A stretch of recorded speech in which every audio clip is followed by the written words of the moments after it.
So, Rebecca, welcome back to the podcast. It's been a long time. I know, it's been a while. People often say, where's Rebecca? How come where is she? Does she hate you now? Like, what's going on? I hate you a lot. No, I'm planning an international trip, and it's taking a lot of my time. Yeah. Yeah. And you're actually in studio. Usually we're talking over Skype, and so it's really great to actually have you here. You brought Mochi, your dog, as usual. My dog is in the other room. Even though my dog is probably 10 times bigger than your dog, my dog would be terrified of your dog. Well, my dog is very dominant. She may be 9 pounds, but she really lets people know that she's primary.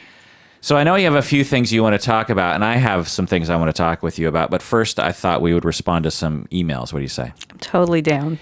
This is the Psychology in Seattle podcast. I'm your host, Dr. Kirk Honda. I'm a therapist and a professor. Who are you, Rebecca?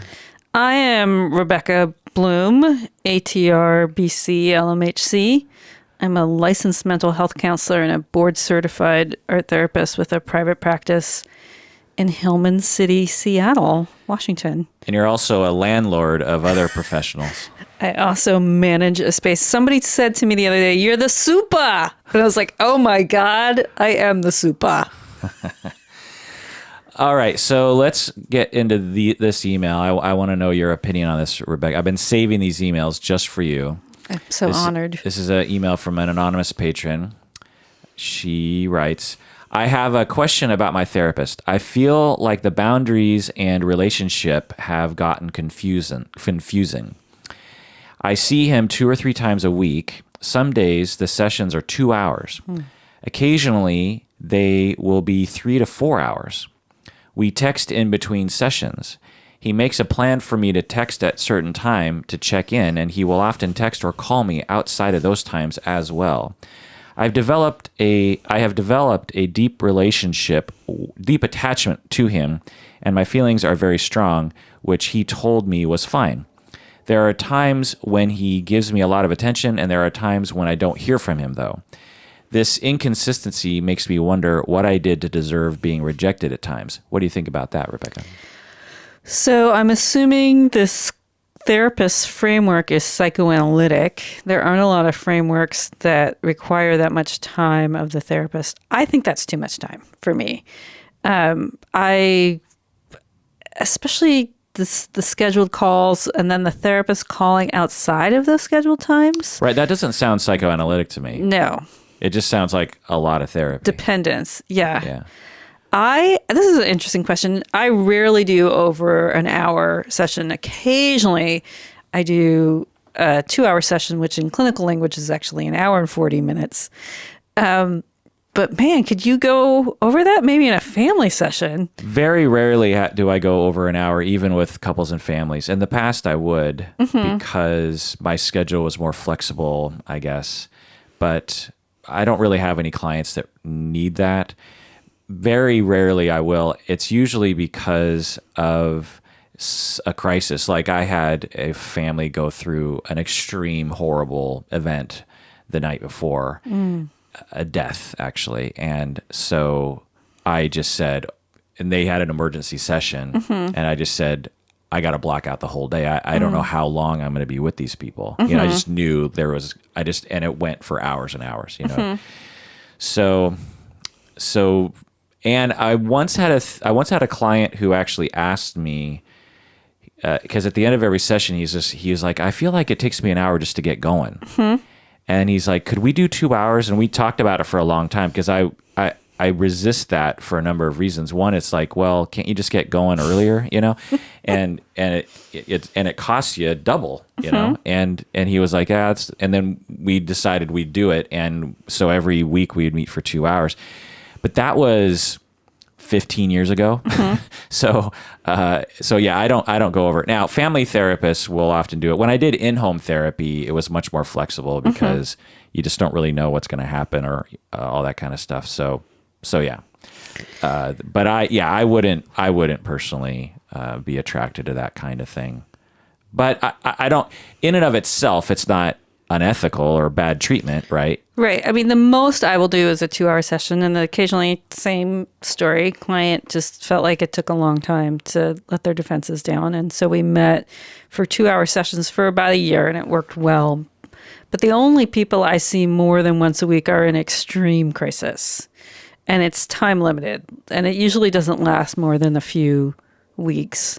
I don't contact clients between sessions because I want them to build up a support system outside of me. Yeah. So we might spend a long time figuring out what that support system is, but I would ask this patron back, what's your support system like outside of your therapist? Right. Which I suspect it's not well. Mm-hmm. And the main point of the therapy, and I'll get more into the email later, is to provide a stable attachment that can help her heal from the past or something, so she can actually trust other people to build a support system. Now, so the model should not be a gut feeling about whether or not a therapist should do longer sessions. It should be based on the client need and your own professional limitations. And so for me, I've just had in the past 5-10 years clients who actually don't even need weekly therapy. Mm-hmm. All of my clients are, what we call in the business high functioning. They're not, their lives are going fine, and they want to talk about emotional things, long-term exploration kind of stuff. And they don't necessarily need to meet every week. And so it's always that kind of tension. And anyway, going on with the email. Just recently, though, he told me that he had similar feelings for me that were very strong, including sexual attraction. He said he wanted to validate that I was feeling what I was feeling, and that it wasn't fake, and that I'm feeling that way because of how he feels about me too.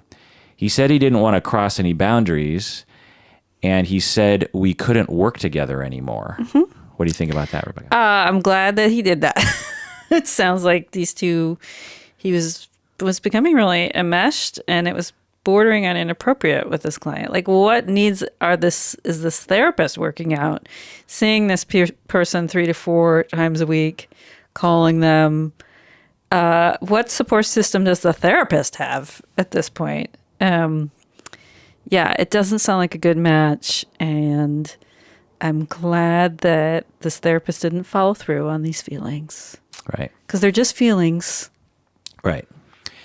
She goes on, he's very interested in my relationship with my current romantic partner, and he is very adamant that I end it. When I spent the night with this guy, my therapist told me that he felt sick the whole next day and couldn't stop thinking about it.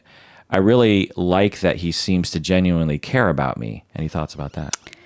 That for me would be overstepping the boundaries. That first off, you're obsessing about a client outside of the session. That's an issue to deal with in your own supervision. So I've been doing some research for my vicarious trauma presentation. It's coming up. Oh, do you want to plug it? I think it's going to fill and be fine. So, but anyways, I'll be in Shoreline on May 4th or 5th, whatever that Friday is, through Cascadia Trainings. But, I'm looking... Shoreline Community? No, it's at actually the old Shoreline High School. Oh. That's now a community center. Okay.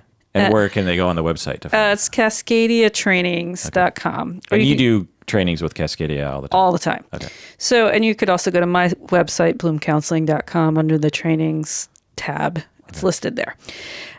So anyways, I was looking at the Grandmasters and their conceptualization of vicarious trauma, and Judith Herman, who wrote Waking the Tiger, which is one of the original concepts around trauma treatment, she has this whole thing that she does about it's your client's life. Give the treatment back to your client. These are your client's choices.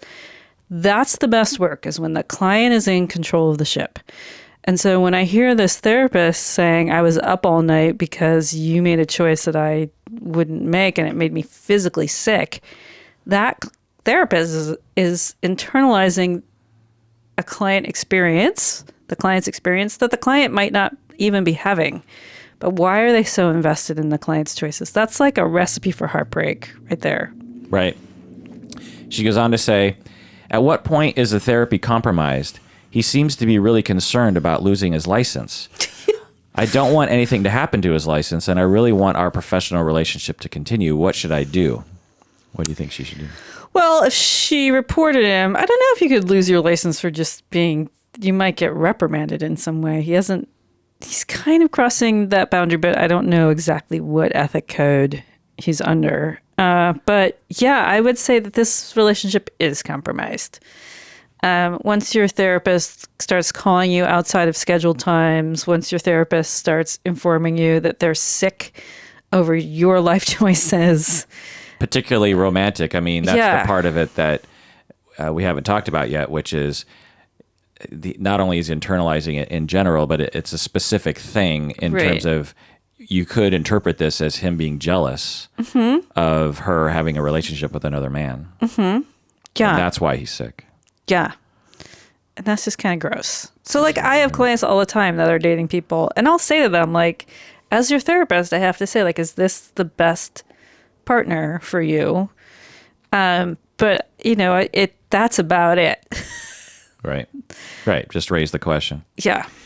So I emailed her, and she emailed me back, but I'll just go over what I emailed her. I said, first off, I'm really sorry that this happened to you. I don't know him, so it's hard for me to know what's happening. But in general, his behavior is problematic to your care. I have worked with tens of thousands of clients. Tens of thousands of clients? I said that yesterday in class, and like a colleague of mine laughed at me. So that must be an exaggeration. It must be thousands of clients. Like, how many clients do you think you've worked with? I've probably worked with 1,000. I did a back of the napkin calculation 5 years ago, and I remember counting over 50,000 sessions. Whoa. You know what I mean? But half of those are repeats. Right. At least. Oh, yeah, totally. Most of them, probably 7/8 of them, you saw those person more than once. Right, yeah, exactly. So, if not the vast majority, especially once you get older in your career. Anyway, I'll go on with me. I've worked with thousands of clients. A bajillion. Yeah. I've worked with many clients, and I have been very close to many of them, but I've never done anything like this. And when I have significant countertransference, I deal with it. I talk with consultants about it. I talk with my own therapist about it. And I very rarely will talk with my client about it. In fact, I'm trying to remember a time that I would reveal this kind of struggle that I'm having with a client. It's just, what's the point in that, you know? And I've never terminated with a client because of my own problems, you know? Like, now, you said, which is correct, that if this situation has become compromised, it's a good choice for the therapist to pull out somehow. But at the same time, bad word choice. Have you ever done that before? Have you ever terminated because of countertransference? No. Right. So that's the point. It's like I think for sure, if you're beyond the threshold, that's what you should do. Yes. But at the same time, it's like, how did you let it get to that point, you know? Right. Why are you what is this client representing? This is when I wish the therapist would write in and be like, you know, what are you playing out here? Right. Who is this client to you? Is this some kind of rescue fantasy? What are you up to? Right.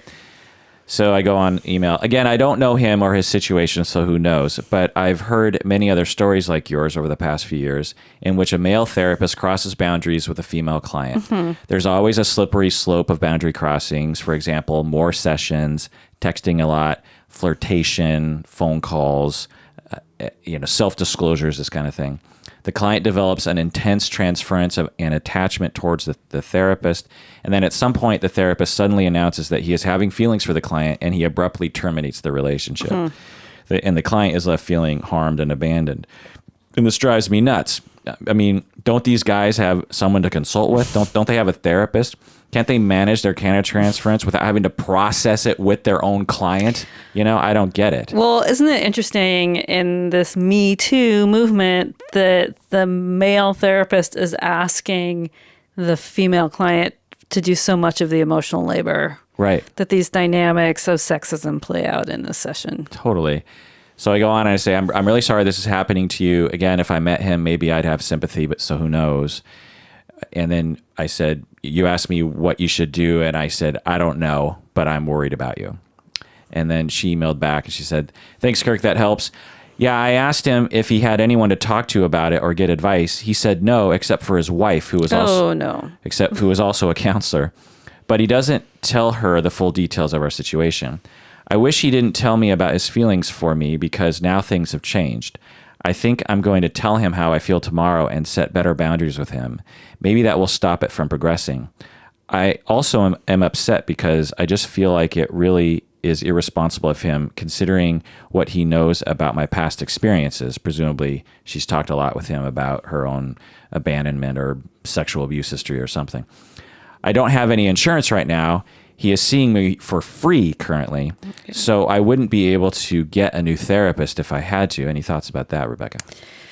So you've got a bunch of boundaries. How on earth is this guy affording to see a client several times a week for free?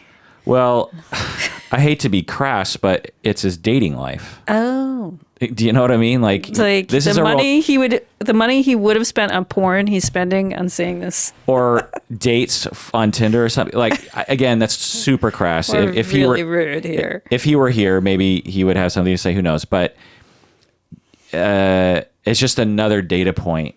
Right. So the bottom line here is that the client, you've done nothing wrong. There's nothing that you've done wrong. In fact, you're a very nice, forgiving person, honestly. Yeah, I mean, I would say I would be curious if a domestic violence shelter might offer her some free sessions or something, because the power dynamics here are so intense and he's gone so far over the line. And I would say the more we talk about this, I'm like, this is sexual abuse. Yeah. To put a vulnerable client in charge of your feelings, to bring your sexual desires into the room with that power dynamic in place. I mean, he's gone way over the line. Totally. So I wrote back to her and I said, basically, the fact that he doesn't have a consultant is unethical. The fact that he talks with his wife about it is utterly unethical. And you have absolutely grounds to complain. Almost everyone I've talked to about this says the same thing when they talk about situations like this. They'll say, I wish he would never have told me about it. Right. Well, and also the idea that you're the only one is very small. I mean, sadly, he has done this before or he will do it again. Right. Which, as much as you like him, that would be a reason to report, because people with this low boundaries tend to repeat these offenses over and over again because they just don't learn. Yeah. So I have another email here asking for solutions to this. But before we get into that, Rebecca, you emailed me. You wanted to talk about something. What was that? Well, I'm just interested in our culture's current interest in protest. Yeah. And getting out in the streets and young people having opinions. I had a really powerful experience at the gun rights march. And I don't know, did you go? No. What day was that? That was like a month Monday ago. Or something. No, it was a Saturday. Oh, I thought it was during school. Kids... There was a walkout then, too. Yeah. No, I didn't go. Well, one of the things that my son and other kids, I had this really hysterical thing of these two kids had gotten separated from, these two teenagers had gotten separated from their big group. And they kind of chose to hang with us. And we were complete strangers and we had a series of misadventures. But I really learned what they were up to. And they said something that was similar to what my son has said to me, which is that generation is considering themselves the lockdown generation. And the amount of trauma that they've experienced, either being in lockdowns or going through lockdown drills, is beginning to define them. Wow. And I thought about all the conversations that you and I had about trauma. And it's so great that now they're at the age that, you know, it's similar to the Vietnam War, which is a group of young people saying, I cannot live with this being my future. And I cannot live with this, with the kids below me having to go through this too. And I've just found it super inspiring. How is your son doing with it? We made signs. But how's he doing with the trauma process? of the lockdown generation? he's been in a situation, he's been in a small private school for the last 2 years. And so we've talked about how he hasn't been in it. And next year he's going to go back into it in a big public school environment. And I think he's really liked the break from it. We've joked about lockdowns. When he comes home, he's kind of joked about it. But when you get that text on your phone that your kid's school is in lockdown, and then all the parents start texting each other, trying to figure it out. I mean, I can think of very few worse feelings that I've had. So those lockdown incidences traumatize an entire community, and they're kind of happening now all the time. Right. So I'm just curious if, you work with young people, if people have talked about it and with you and all, or what are your thoughts about that level of trauma that these kids have experienced? I think it's awful, and I hadn't really conceptualized it as such until you say it, which I think is real and it's interesting, to go through that, and not only the drills and the actually going through it and the news reports, but also just the vibe of the country. Mm-hmm. There's a lot of talk about it, and the news just plasters it so quickly, and we see these graphic images, and it's traumatizing to see that kind of stuff. I accidentally clicked on one of these instances. It happened in South America, but it looked like, it could have been in the United States. And the images are going into my head right now. I just I have a very distinct memory of this video that I saw of this kid who killed other people and himself. Mm-hmm. And I can tell you detailed descriptions of everything that happened in a span of 15 seconds or something. And it's traumatizing. It is, when I was traveling in Europe, in certain situations, I would give myself, a 5% chance that a bomb's going to go off and I'm going to die right now, because it's the perfect place. Mm-hmm. We were in this train station. Actually, we were in France and in Paris, and we were going to get on the Channel to go to London. Mm-hmm. And the line was super long, and there was this really long delay, and no one was telling anyone what was happening. All the people in line were like, "Are we in the right line? Are we in the right line?" And the people were like, "I think we're in the right line." Wait, are we? For hours, we're just sitting there. I was and it turned out that in London there was a bomb or a scare or something. Something actually happened in London. Mm-hmm. And so they shut down all of the trains. Mm-hmm. And so they canceled one of them or something, and they were going to put us on. Anyway, the point was this we were right inside the front doors of this train station. Mm-hmm. And there were thousands of people in this mammoth, line. And I was like, man, if you had a bomb and you wanted to, kill a lot of people, all you'd have to do is park a van, 50 yards in that direction, we'd all be gone, And the whole time I was just thinking, okay, if I see a suspicious van, I'm gonna bolt, And so, I go to a movie theater. I would say every third time I go to a movie theater, I'm like, okay, if a shooter enters this room, where am I gonna run? Mm-hmm. I'm sure a lot of people. Do you think about stuff like that? Yeah, I was just thinking as you were telling that story. So I don't know if I've talked about this on the podcast, but we lived in New York. I lived in New York for 3 years. I left September 7th, 2001. So we missed September 11th by under a week. And I definitely experienced it as a New Yorker, but I was back in Seattle. And so the conversations I was having with people, it was just so disjointed because it felt so close to me what had happened. And my wife had actually been a law clerk on an Al-Qaeda case, the bombers of the embassy in Africa in 95. So we immediately knew it was Al-Qaeda because of everything that she knew about how they operate. So that moment has kind of defined my life. And so we were in Seattle just trying to figure out what to do with ourselves. And we decided to take this road trip. And we went to a movie. I think we were in Santa Cruz or something. And the movie theater was practically empty. And the attendants at the booth were like, God, thank you so much for coming. Like, no one is leaving their houses. But it reminded me of that vibe after September 11th of how long it took people to trust to come back outside again. Totally. I remember that day vividly. And I coincidentally was driving downtown and I saw out of the corner of my eye a plane, and it seemed low. And I was like, it's happening in Seattle. Turns out it was probably like at cruising altitude, because actually they go over downtown as they're landing in SeaTac. But just several events like that, where we're just, that's why they do it. They do it because they want us to be afraid. But the school shooters have, I think, a whole other kind of weirdness. But anyway, so you wanted to talk about the psychology of protesting. What did you want to talk about? Well, I just thought it was really interesting. At the live event, the people that approached me the most often talked to me about how my description of when I protested at the national conference for my field, how much that had kind of gotten to them.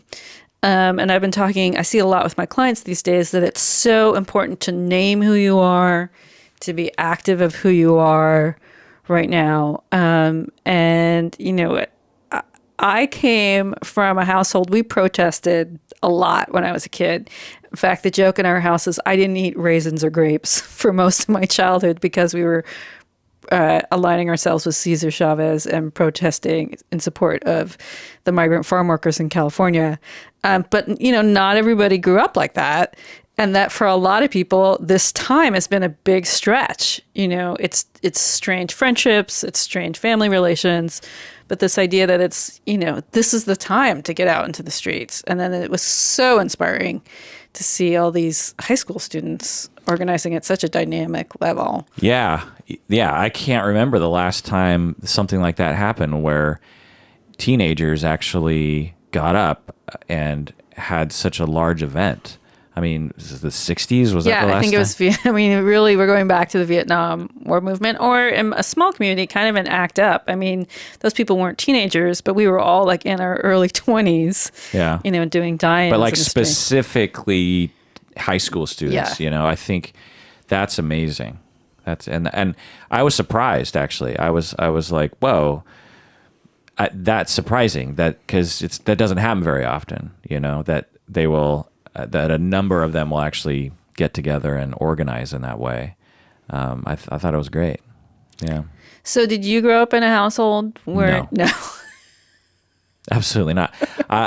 There's no... we did some things, actually, now that I think about it. Like, we did a march. It was a walk at Seward, actually, around the park for... reparations during Reagan for the imprisonment of Japanese Americans during World War II, because there was a movement to get the government to acknowledge that it was wrong, unconstitutional, illegal, and to pay money. It wasn't about the money. It was more about just the government admitting that they had done something wrong, and Reagan signed, I can't remember the exact thing that happened, but it was something that Congress and Reagan did that acknowledged that it was wrong. And that was a big deal. Because imagine that, growing up, I grew up in a time in the 70s, early 80s, when the government was still basically saying like it was the right thing to do. People were like, yeah, of course it was the right thing to do to imprison a bunch of American citizens for no reason. So not only was it horrible, but it was also like just unacknowledged by the government, and to have that happen was a big. So I remember, and we had shirts, and I didn't really know what was going on though, because I was too young. But I remember the T-shirts. It had Executive 9066, and it had this very violent barbed wire border on the script of everything. Anyway, but. Yeah, that's about it. My family growing up was not very political. Well, I am amazed when I get in these situations. It's like some sense memory comes over me, and all of these chants come flying out of me. Give me one. Hell no, we won't go. Well, what's funny is some of them require like you got to get a critical mass of people to do them. So my current favorite thing is to talk strangers into joining my chant. So I'll it's like, you're all in this setting for a reason. But if you kind of approach someone, they look at you a little suspicious. And so I'll say like, hey, do you have a loud voice? Or would you join me in my chant? And this is actually a new one that I learned actually from a former student. She posted it on Facebook, which is to have the women say, my body, my choice, and then have the men say, her body, her choice. And we did it at the last Women's March. That was my favorite one, was talking to all these guys and being like, hey, I'm going to do something, but I need your help. And then I would explain it to them, and they were like, oh, yeah, I'm in. Yeah, I'm sure they'd be in for that. That's great. I was like, this is the best. This is what I hoped adulthood was when I was a kid. Was that, adults on the right side of history being really loud in the street. Like, there's nothing better for me. Like, so at the gun protest, what I thought was so interesting was the kids were running it and they were really on time. Like, protests are famous for running really slow, right? You can be on the slow boat and you'll still make it. So we caught the light rail not the light rail, but the streetcar in the International District. And the guy comes on and he says, I'm only going 1 block. And then the streetcar's turning off because the march is starting. So I've got this group of people, including these 2 random teenagers with me. And I'm like, hey, let's just walk. And so by the time we get to Cal Anderson Park, the march is gone. Wow. Yeah, because these kids, man, they started on time and they were off. So we just start walking and and we were like, oh, what are we going to do? Are we going to take the light rail downtown and meet up with the march, at the CL Center? We're all kind of bummed that we've missed the march. And then we get over the crest of the hill where the Egyptian is, and we look down, and there's red lights going at about the Paramount. And we're like, that's the end of the march. We can make that. And then we're just booking it. It's a different angle. Right. But it was like, once you hit that march, it was such a great feeling. Yeah. Of like, oh, we've made it. Yeah. And all these people are as fed up and pissed off as we are. And I had made this really bizarre sign. It was kind of a stretch where it was Voldemort, but his cape said the NRA. And then the second to last Horcrux, how it was that snake? Mm-hmm. It said Congress. Ooh. Yeah. And then there were all these skulls up in the air. Like, is that the 5th movie where they... Don't ask me. Okay. So where anyways, there's all these skulls up in the air with all of these organizations that are major funders to the NRA. Like what? Like Vista Outdoor is the company that makes the AR-15. They're also the company that owns Camelback and Giro, which is why REI just stopped carrying those products. Oh, interesting. Yeah. There's Lloyd's of London, which is the... Camelback is like the thing. I know. Well, they've only owned that company for 2 years. So if you've owned that Camelback for more than 2 years, you don't have to feel any guilt. So there's Lloyd's of London, which is a major financial backer and insurer. There's the whole FedEx scandal that some people have heard about. So those companies are kind of in the background in skulls. And then I had all these they're supposed to be little people, and written on the back of their T-shirts was like #enough, #Trayvon Martin. It was more like a political cartoon than like a sign, and only about 3 people got it. But I think those 3 people really appreciated what I was trying to say.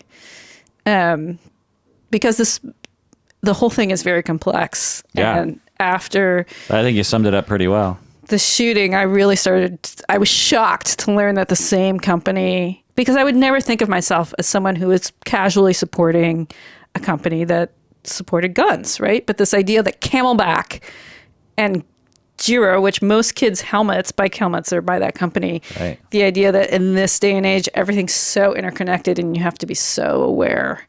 Yeah. So if you're protesting out there, I got your back. I think you're awesome. Keep up the good work. Yeah. Well, let's take a break. When we get back, I have a question for you. All right.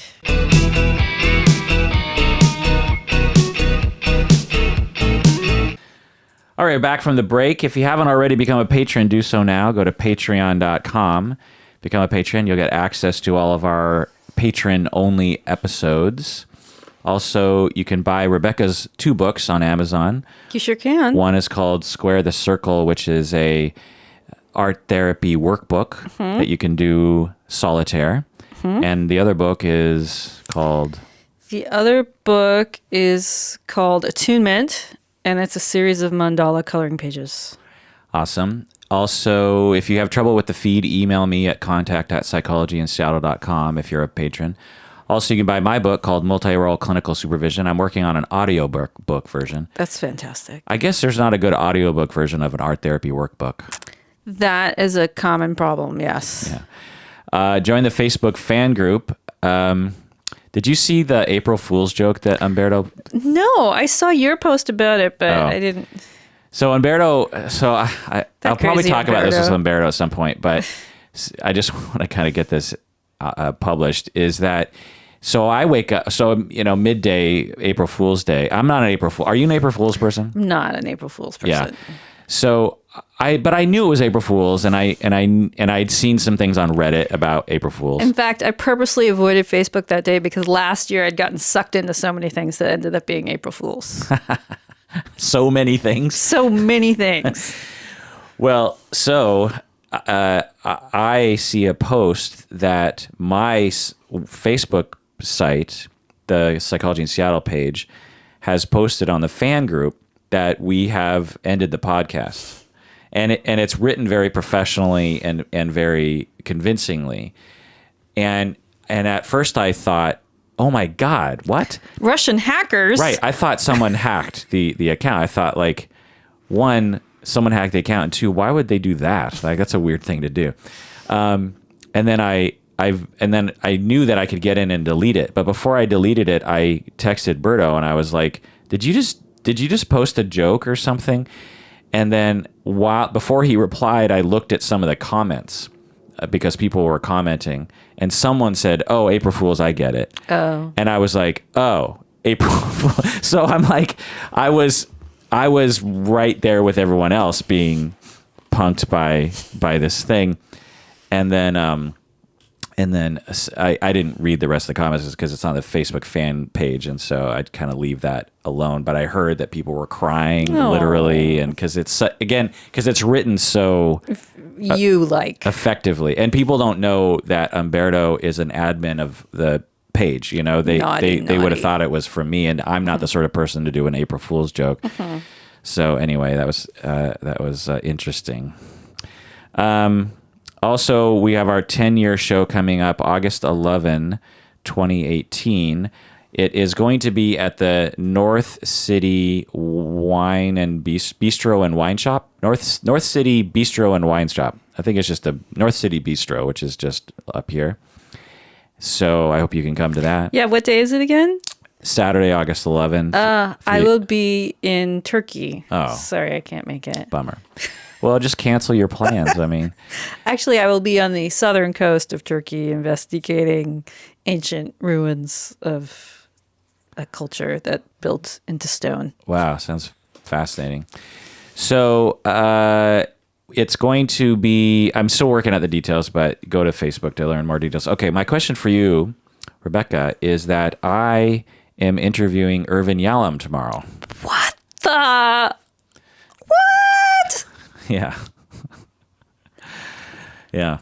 Kirk Honda. I know, right? Sits with one of the top 5 psychologists of our generation, if not in the history.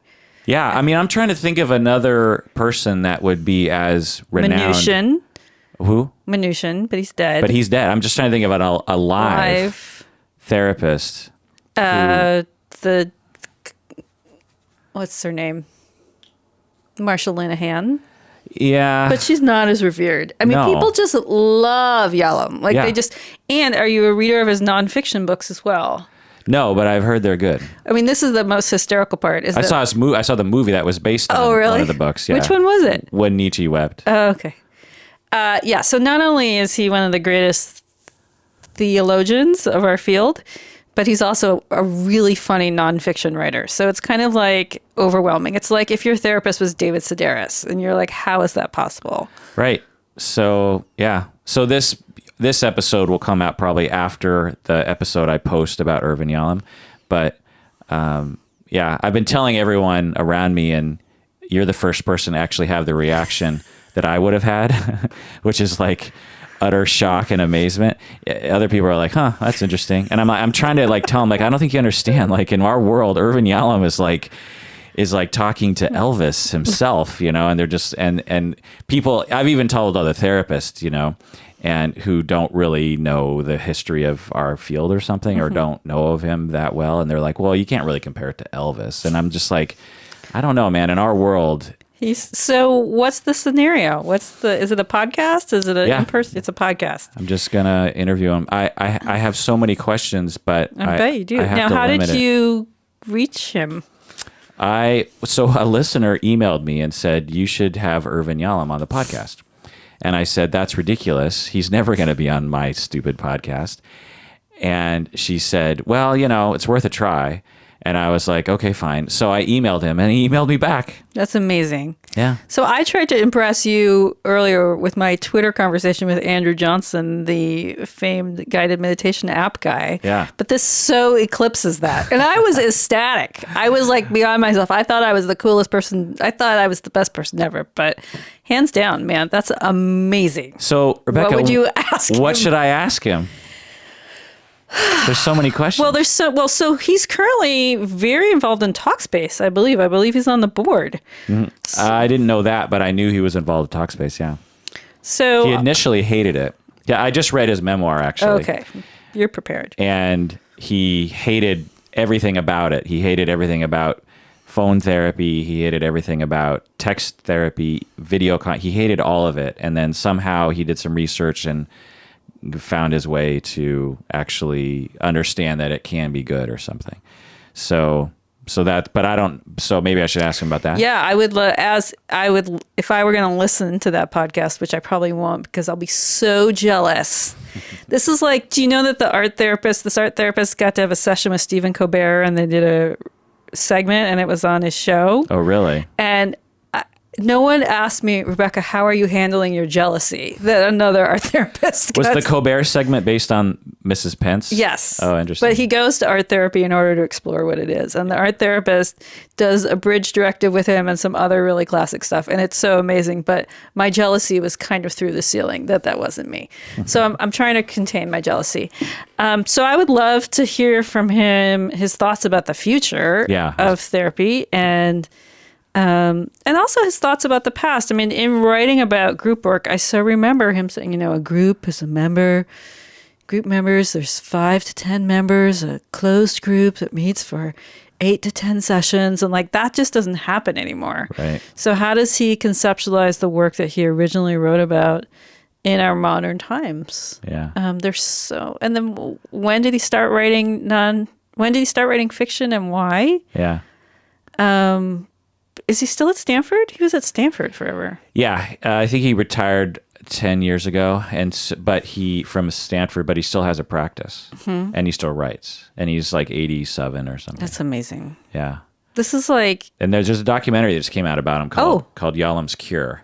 Okay. Like on Amazon? Where can I get it? I saw it on, I think, a Russian website of some kind. That had a lot of pop-up ads, but it's viewable there, and it's good. You know, you get to see his home and his little office shack that's off the side and near Palo Alto or in Palo Alto, and his relationship with his wife, and you know, his life. They go through all that, and so I forgot why. So I thought I would open my email with him and look up what he's currently trying to plug. And it was this memoir, right? And so when I emailed him, I was like, I really want to talk to you about this memoir. Because I thought that might hook him to be like, oh yeah, I'm trying to plug the memoir. So I'll come on some stupid podcast to plug to the 5 people listening to it. And, but I quickly forgot when he replied back, I had completely forgot that was the conceit as to why I asked him. And then I proceeded to as you can see on I have a bunch of his books over here, and I was like going to read all of them, and I had all these questions. And then I emailed him the other day to confirm, and he's like, just to remind you, we're going to talk about my memoir, right? And I was like, oh my God, I don't even have it. So I ran to Third Place Books and bought it, and had to brag to the person at the cashier, I'm interviewing him. And she was like, oh, great.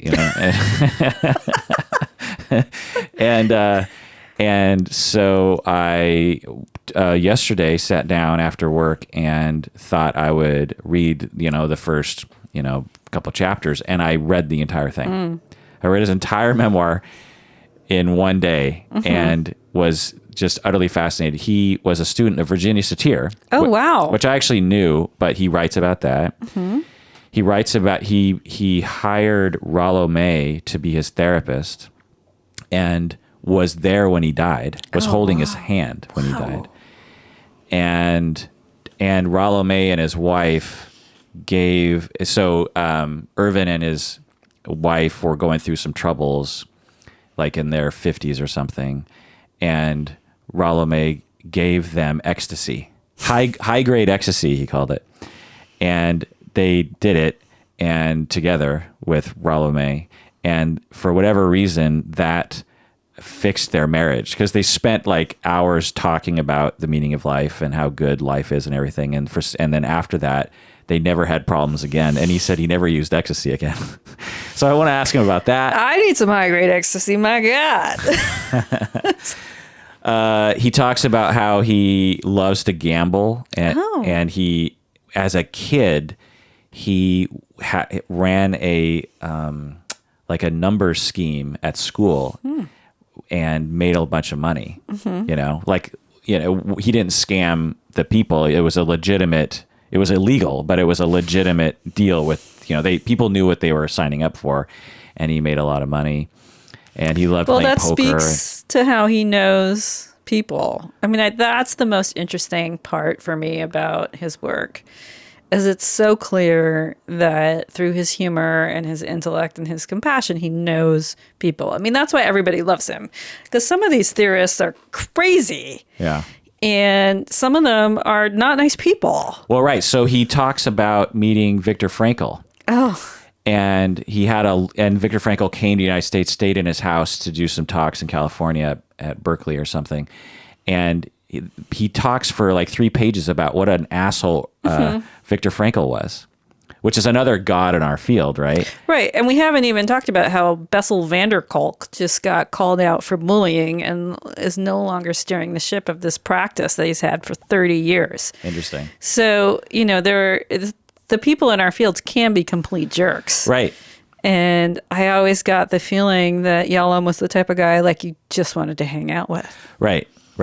Yeah. And I was shocked as I was reading him just completely out Viktor Frankl not only as an asshole, but super insecure too. Like, he said that he sent him a manuscript of a book that Viktor Frankl was going to publish later in his life. And there was this passage where he was talking about how he gave a talk and they gave him 5 standing ovations. And Yalom was like, oh, this sounds like he's bragging, but how do I tell him that? And so he very nicely wrote back to him and said, when you say this, it kind of sounds like you're trying to brag. And I would just tone this down a little bit. And then Viktor Frankl called him up and said, but Irv, you don't understand. I had 5 standing ovations. You don't get it. And he's like, oh, okay. He's like, Viktor Frankl didn't get it at all. He's like, but you don't get it. I had 5 standing ovations. So of course I'm going to write about that, and all of these kinds of trials and tribulations with Viktor Frankl. And it's all in his memoir. Anyway. Yeah. So I'm excited, and I'm sure I'm going to fuck it up because I'm going to be too nervous. Well, so should we work on some coping strategies? Yeah. What should I do? So what's going to keep you grounded while you interview your hero? I don't know. That's what I need from you, Rebecca. Well, do you want to make like a playlist that you listen to beforehand that gets you really kind of steady? Oh, interesting. I don't know if that works for me. Do you need like a squishy or something that to hold while you're talking to stay focused? Yeah, as long as it doesn't make noise. Yeah. So it's going to be over the phone, which is your least favorite way to do it, right? Yeah. He's not coming over. No. Yeah, he's in California. So you're going to have to handle those technical difficulties and know that it's going to be okay. Yeah. You see, my hope is that he's going to be like, oh my God, Kirk Honda is the coolest guy. I want to hang out with him all the time. So I need to let go of that one because that one will trip me up. That's so funny because I have these same feelings about RuPaul. That I'm just like destined to run into RuPaul and we're destined to become best friends because we both spent time as young people in San Diego. So like clearly we have so much in common. And, it's just not going to happen. But I really want it to happen. Yeah. And and as I review his life and his career, I can't help thinking about how I have basically been trying to be like him the past 10 years. He's a therapist, and so he works really hard to be a good therapist. He was a teacher of psychotherapy for many years at a university. He tried in his time, the way you reached out to people was through writing, right? There was no podcast or YouTube or anything. And he made videos too, by the way. And he networked a lot. He traveled a lot. He talked, he gave talks, he got himself out there and worked on how to better himself always and worked on how to communicate and inspire people. And I just think that is essentially what my mission statement is. I mean, I'll never be like Yalom, but I can't help but to want to ask him something about that. Like, how do I continue my path in your path, in your footsteps? What are my next steps for my future, Irvin Yalom, Dr. Irvin Yalom? Yeah. What do I do next? Yeah. But I also want to ask him about death because I guess that was one of his books that just came out. And he's staring at the sun and he's written a lot about death and thought a lot about it. I mean, he's existential therapist. Right. He said he's really ready for death. Yeah. And so I want to talk with him about that. And he writes about that in his memoir. So anyway. So are you going to be able to sleep tonight or are you going to be like... God, I don't know. It'll be like Christmas morning. Santa Yalom. Well, congratulations. This is like a very, very special experience. Thanks. It really is something to congratulate. It's like, I'll never forget it, Even if it doesn't happen, I will never forget I almost talked to Yalom. You know what I mean? Like Or like, here's what I think is going to happen is you're going to have an amazing interview and then it's not going to record. And you're going to be like, it's going to be the ultimate existential crisis. If you interview Yalom and it doesn't take to the tape, did it really happen? It's like, that would be perfect. And then you just have to retell it. Then it would be like the ultimate storytelling experience is that you just have to retell your time with Yalom. And every time I tell it, it'll get better. Better and better, yeah. Well, you joke, but I'm using a new program to record it tomorrow for the very first time. I've tested it kind of, but... Do you have a backup system going? No, I don't know how to do such things. I don't know how to do such things. I mean, I suppose I could ask him to record it on his end too, but anyway. So what I'm going to do is I'm actually going to talk with him for about, 30 seconds, record it, because I've done that with you. Yeah. It's like a stop, make sure it's recording, and then that usually kind of makes sure it's working. Who knows? Anyway. So... Well, wowie kazowie. Thanks. That's like, I don't know if I'd be able to sleep tonight. I was thinking other people that would be in that high on high for me would be Pima Chodron. I don't know who that person. She is a Buddhist monk, a white Canadian Buddhist monk. She might be American actually, but she runs a place in way out in Canada. And she's one of the most amazing speakers on mindfulness that's out there. I don't think I could sleep the night before if I was going to talk to Pima Chodron the next day. Right? Yeah. I mean, if we go outside of psychotherapy, you got Paul McCartney or Barack Obama or someone, but honestly, in our field, yeah, I just can't think of anyone in our field that's so universally looked up to. I mean, John Gottman is kind of up there, but he's like a local. Like everybody's had contact with him. Right. Like Yalom is just kind of like farther afield. Yeah.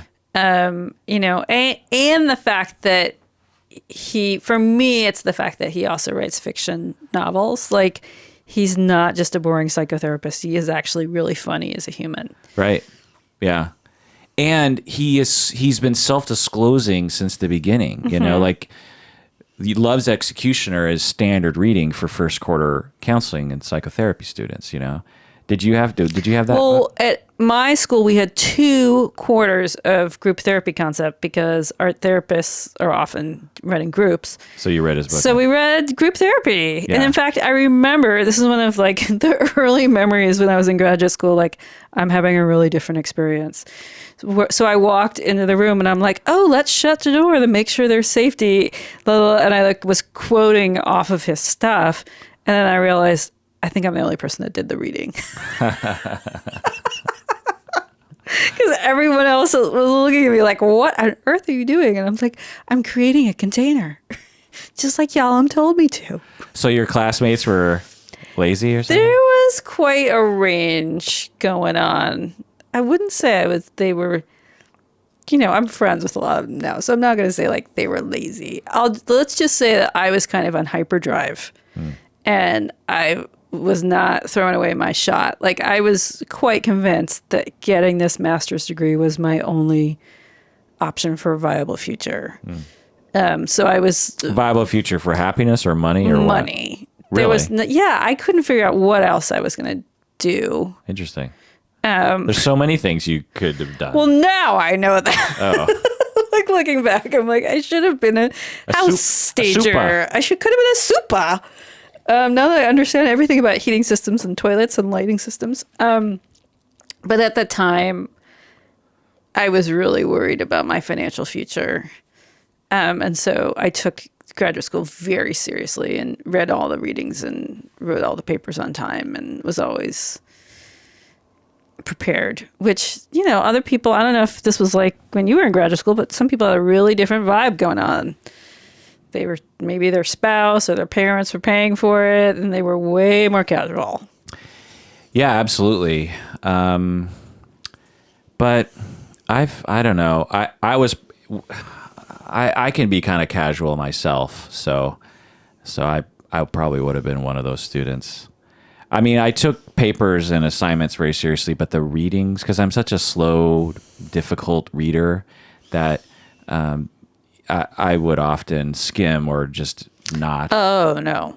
See, I finally used the technique from my 12th grade history teacher, which I still teach today, which is that when you read, you have a separate piece of paper sitting to the side, and you write all the bibliographical information of that book at the top of the paper. And then you handwrite like the page number and the quote.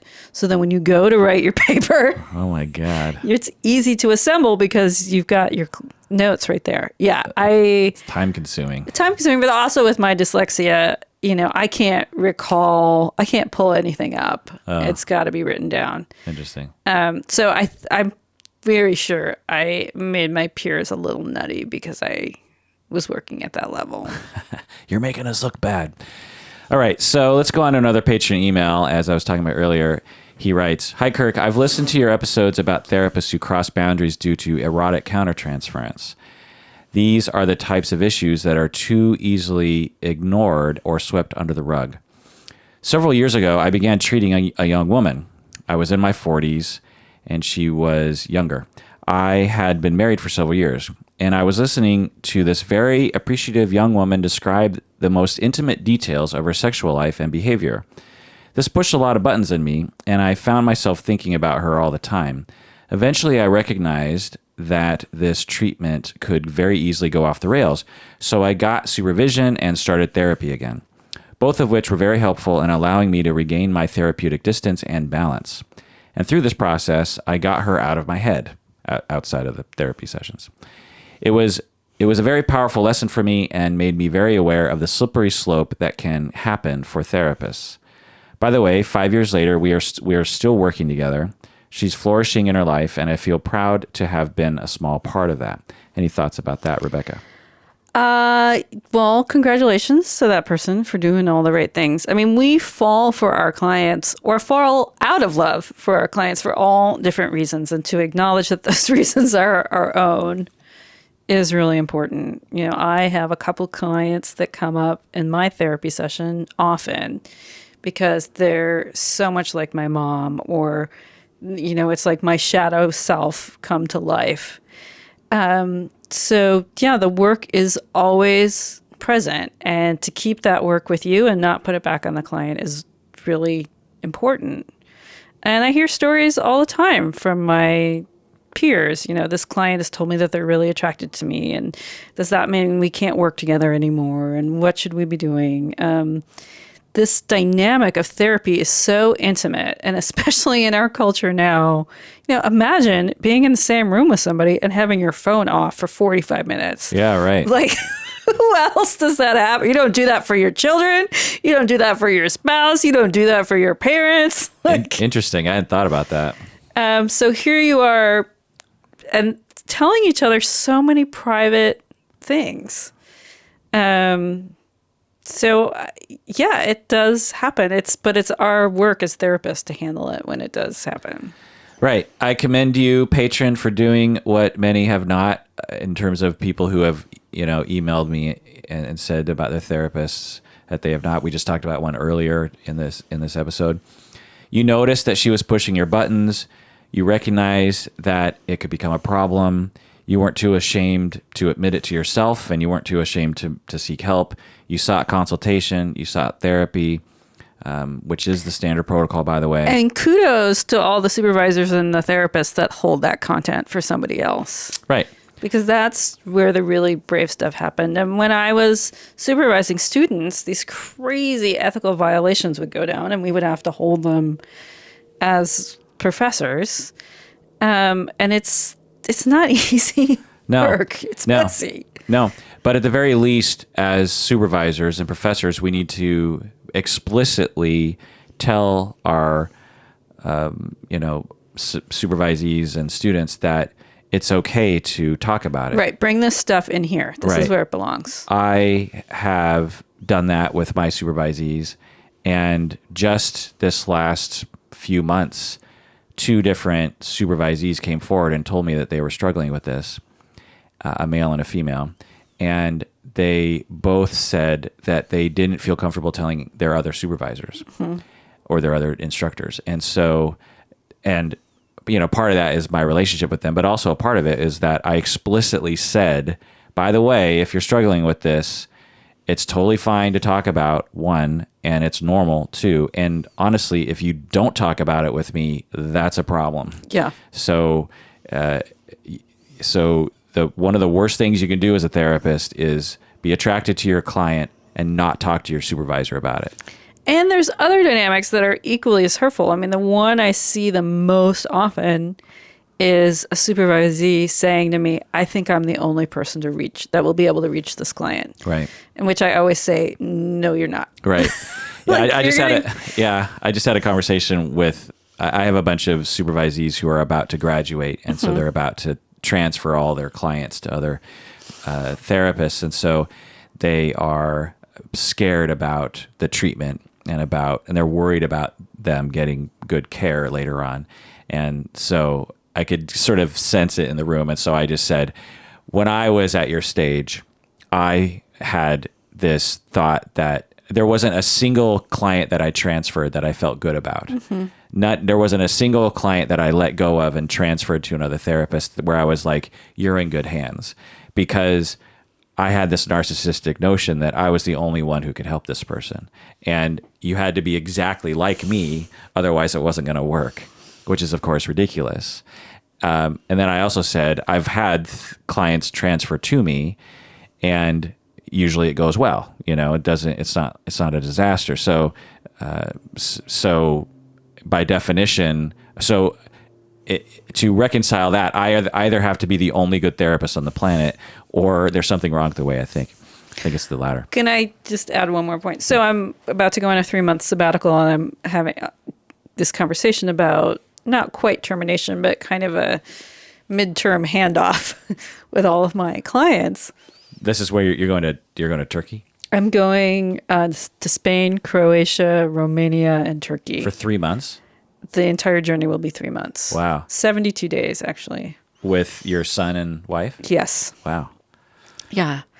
I don't know really what to call it. Is it like kind of like I'm skirting the Mediterranean? I don't know quite how to describe what I'm up to. But anyways, I'm doing this. And so I'm coming up with a list of people who have agreed to take my clients. And I'm starting to have that conversation with my clients of who on this list are they going to choose. And then I'm trying to imagine handing off all these clients. And then what if they like that other therapist better and then they don't come back? I mean, these are all the things of my ego that I'm having to deal. And then part of, and then there's that fantasy of like, then they'll come back to me having been with this other person. And they'll be like, oh, thank God you're back. Well, make sure you choose a colleague that's a really bad therapist. I should write that on the list. Like, these are all really bad therapists and you'll be back to me in 3 months. Right. But yeah, there is a part of this work. It's so intimate that, your ego kind of gets in there. Yeah. And, right. So I commend you, patron, for doing the right thing. Things worked out. You found success. You didn't cross any boundaries. You didn't harm the client.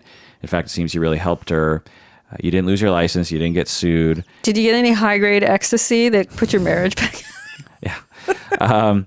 And perhaps best of all, or more realistically, the consequence of lying awake at night, being ashamed of having done something, you're not having to suffer from that. Mm-hmm. So good for you.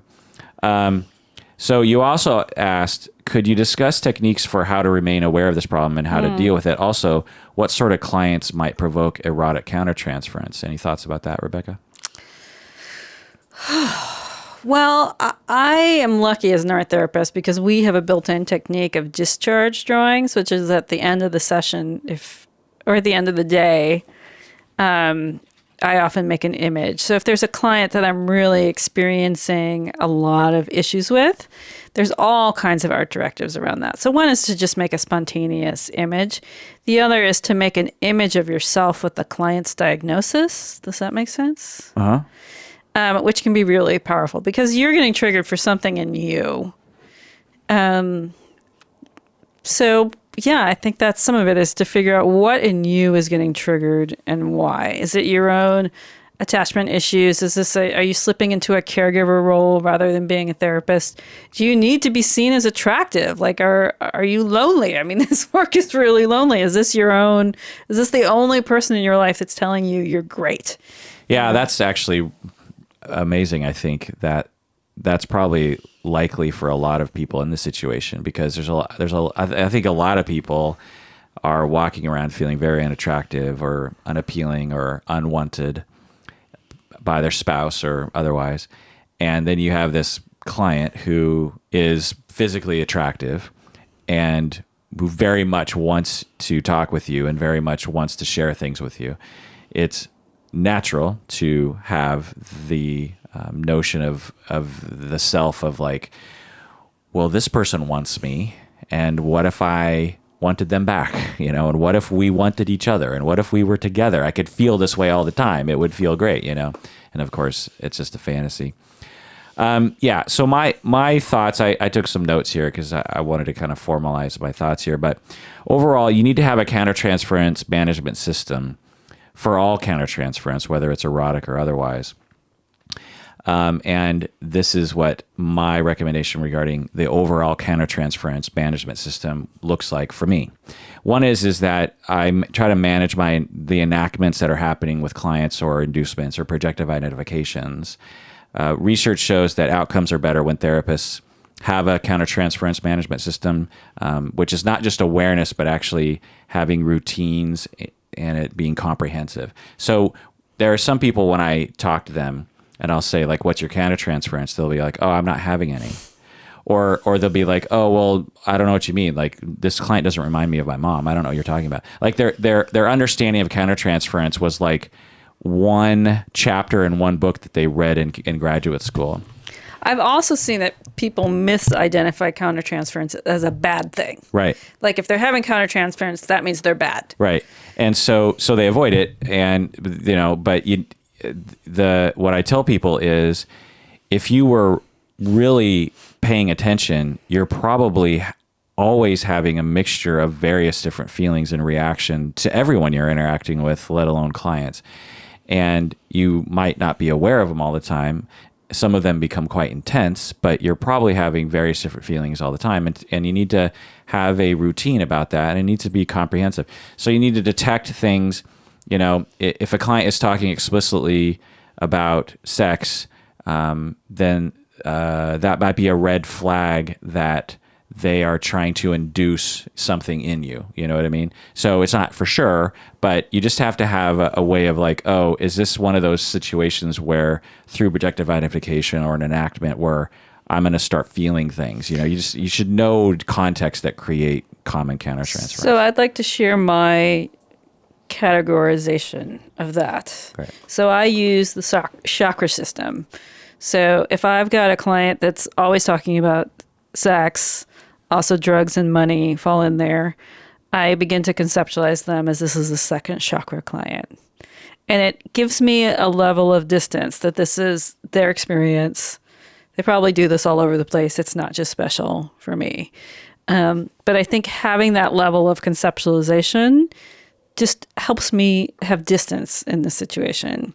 Right. They're not telling me this story. That was my dog. Yeah, it was your dog's ears flapping. She may be 9 pounds, but most of it is in her ears. I like how one's floppy and one's not. One's always floppy. Hashtag those ears. Check out Instagram for more on that.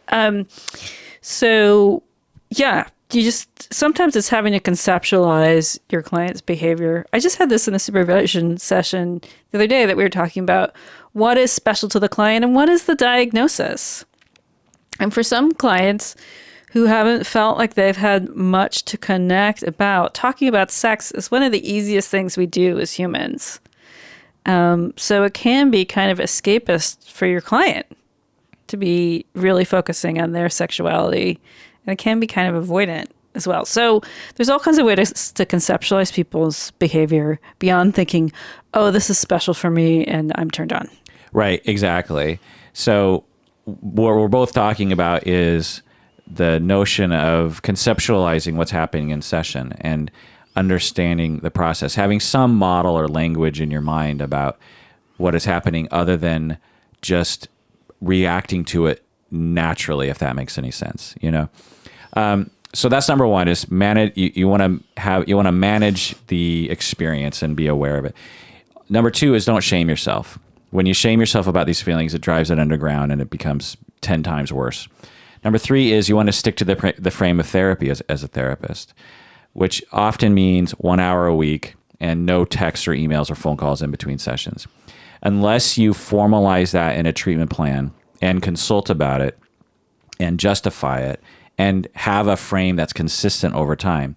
The previous email we had someone who it sounded like the therapist would meet with the client anywhere between 2 hours a week to 10 hours a week and would talk with or text with the client anywhere between never in the week or several times during the week. So it's not a matter of, if you can justify 10 hours of therapy and 2 phone calls in between sessions and you formalize that in a treatment plan and it holds water and you stay consistent to it and you're okay with it and the client wants that, then go for it. But to have something that is all over the place and haphazard is harmful in the way that previous emailer said, in that she felt like, well, what did I do wrong this week to have my therapist not pay as much attention to me this week as they did before?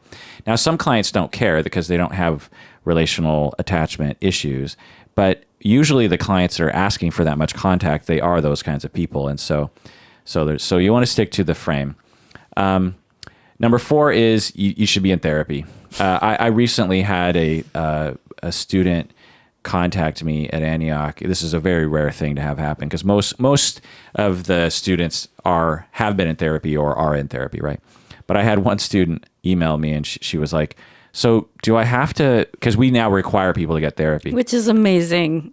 Yeah. Don't go to graduate school to be a therapist. without being in your own therapy. Right. Please. Yeah. And we only require 20 hours before internship, which internship at the earliest is like a year out. Often it's 2 years out. So on average, you have like 2 years to do 20 sessions. So it's like once a month, you know what I mean? And so the requirement isn't that big of a deal. So I had a student that said, I don't have anything to talk about. And I just wanted to reach through the email and just go, oh, honey. Oh, honey. You better find something. Well, that the statement is so indicative of a lack of awareness. It's like you have nothing to talk about with a therapist. All the more reason that you need to be in therapy, So, but I couldn't say that obviously. So I just reiterated the policy and said, Thought, get your act together. I just said, I'm sorry. There's, if you want to lobby to change the policy, you can do that. But until then, you have to find something to talk about. Number 5, consult. Obviously, every therapist should have at least 1 or 2 colleagues that they can tell anything to, not just, really, these are your best. I mean, this is my favorite part of being a therapist. You're one of these people for me. Like, I love, and I have told you, like, some of the most ridiculous, painful parts of my life. Like, that's the best part about being a therapist, is you have these relationships with your peers. Yeah. Because the work is so strange. Yeah. And therapists should be, or at least, many of them are good listeners and non-shaming people. You and I strive to be that way. Although I shame you as often as I can. Yeah. And so so there's no better profession, theoretically, for having colleagues that you should be able to say anything to. When I ask therapists, who can you consult with? They'll be like, oh yeah, I have a few people. And I say, well, who can you tell them about your most shameful thought you've ever had in therapy, with a client, they're like, well, I don't know if I have anyone like that. And I'm like, well, you need to have someone like that because those are the most important things you need to consult about. Number 6 is awareness and mindfulness. You were talking about this earlier, just being aware of where your mind wanders. You're in session and your mind is wandering towards some sexual fantasy, or in between sessions, your mind is wandering towards some sexual fantasy. You need to be aware of that, and you need to put an end to it. You can't, if you encourage those kinds of fantasies, people will be like, well, they're just fantasies, it's my mind. I've had arguments with people about this before, and I'm just like, yeah, but if it's, if you're outside of your profession, go for it. You want to fantasize about your 3rd grade teacher or the plumber or, the clerk at McDonald's. This is what Instagram is for, right? Yeah.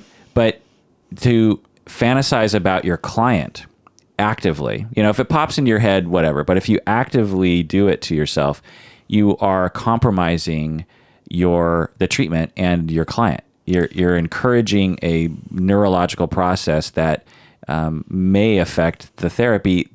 And you don't need to be fantasizing about that. There's so many other things you could be spending your time, doing. So that's what I say about that. Number 7 is strengthen your attachments. You're talking about this earlier in terms of making sure your attachments in your real life are strong. Number 8 is explore your romantic and sexual needs.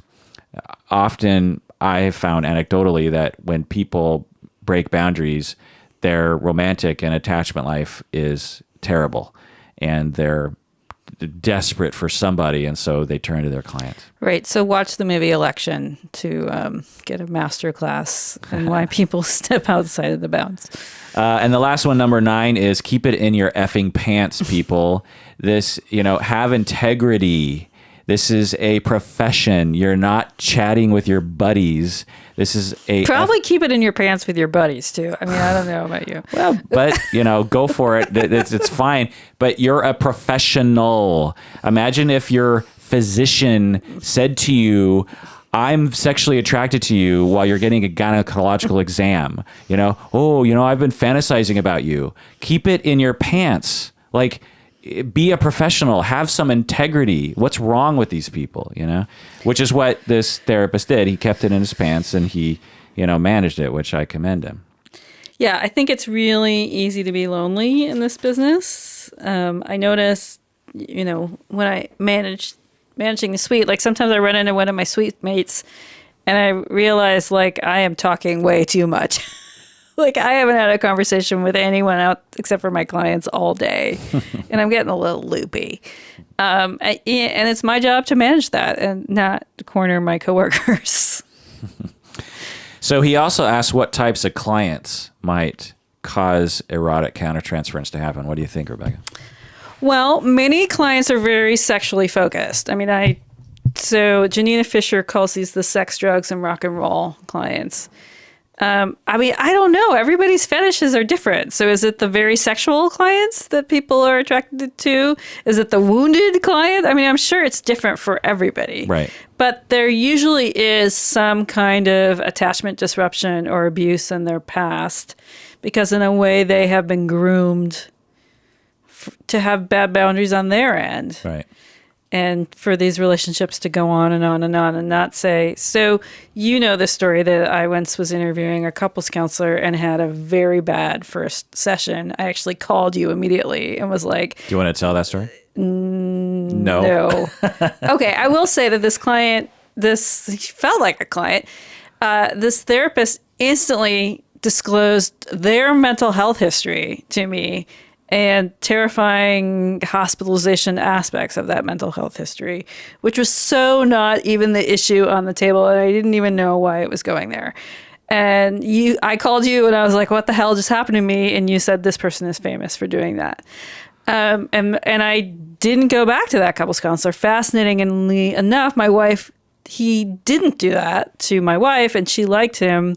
We met separately, which is probably part of this MO of why he's able to create these crazy dynamics. But then I had to process with my wife at length about why I couldn't see this person. But I knew it in the intake. I imagine at a different place in my life. How did it play out later? Was it okay? Yes, we found a different therapist. But I mean, with that therapist, because your wife saw him for a while? No. Oh, she just wanted to see him as a couples counselor. Okay. And I had to explain why.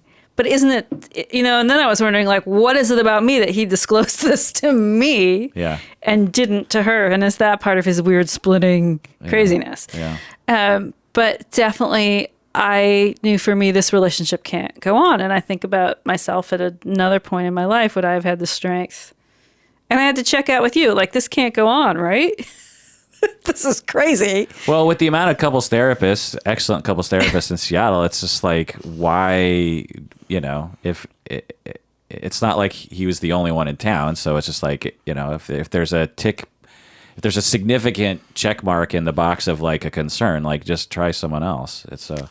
But I also think, right, the dynamic of why was I pegged in the couple to tell this history? Is it, like some kind of weird attachment wound that... Well, they pick it. Or just like stupidity, like why would you say that? Why would that jump into your head as something to say to your client in the first session? It's just like, why? So in response to your question, patron, about the types of clients, I would say, first off, is we don't want to victim blame. We don't want to... Right. This is your choice. Right. We don't want to claim that somehow it's the client's fault that therapists, a lot of them being men, but a lot of women too, are experiencing erotic countertransference.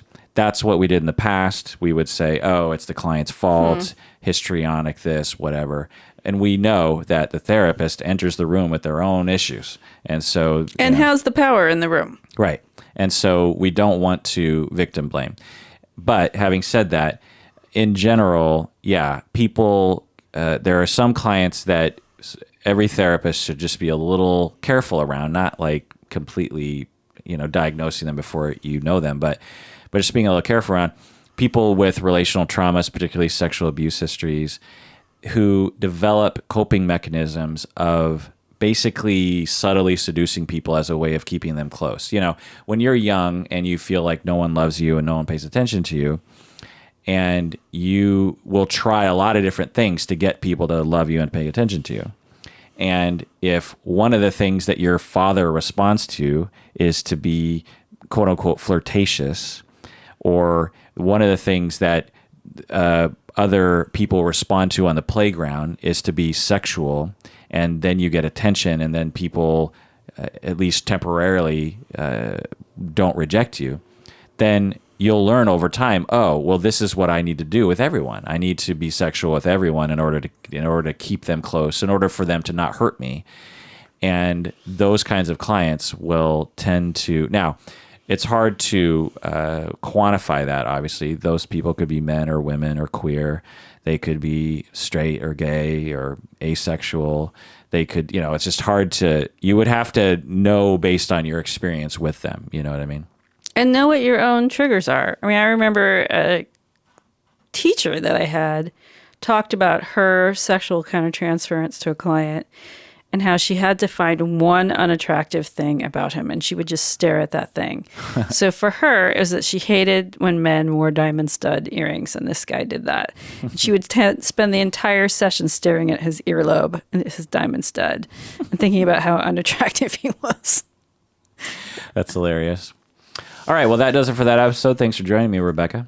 It's always a pleasure. And please take care of yourself out there, because... someone out there needs you. That's a good one.